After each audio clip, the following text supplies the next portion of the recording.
மகாத்மா காந்தி பற்றி ஆளுநர் பேசியது மிகப்பெரிய வேடிக்கை என தமிழ்நாடு காங்கிரஸ் கமிட்டி தலைவர் செல்வ பெருந்தகை தெரிவித்துள்ளார். சென்னை டி நகரில் மதவெறி எதிர்ப்பு உறுதிமொழி ஏற்பு நிகழ்ச்சி நடைபெற்றது. இதில் தமிழ்நாடு காங்கிரஸ் கமிட்டி தலைவர் செல்வ பெருந்தகை, மார்க்சிஸ்ட் கம்யூனிஸ்ட் கட்சியின் மூத்த தலைவர் பாலகிருஷ்ணன் உள்ளிட்டோர் பங்கேற்றனர்.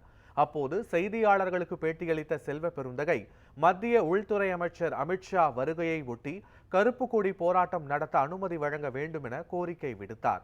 சட்டத்தின் தந்தையை தாறுமாறாக பேசியவரை கண்டிக்க தங்களுக்கு தார்மீக உரிமை இருப்பதாகவும் அவர் தெரிவித்துள்ளார்.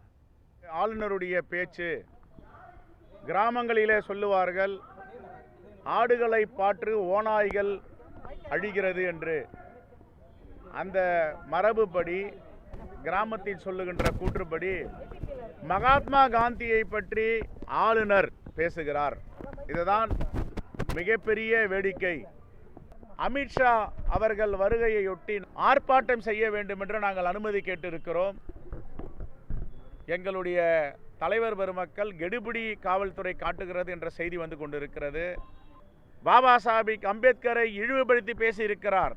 அதற்காக தமிழ்நாடு காங்கிரஸ் கமிட்டியை சார்ந்த எங்களுடைய தலைவர்கள் கருப்பு கொடி காட்டுவதற்கு நடவடிக்கை எடுத்திருக்கிறார்கள். இது ஜனநாயகத்தின் கடமை. இது ஜனநாயக கடமையை ஆற்றுவதற்கு ஒரு அரசியல் கட்சிக்கும் தார்மீக உரிமை உண்டு. அந்த அடிப்படையில் நாங்கள் மீண்டும் ஒரு முறை வேண்டுகோளை வைக்கிறோம். எங்களை விமான நிலையத்துக்கு அருகிலோ கத்திப்பராவின் அருகிலோ கருப்பு கொடி காட்டுவதற்கு அனுமதி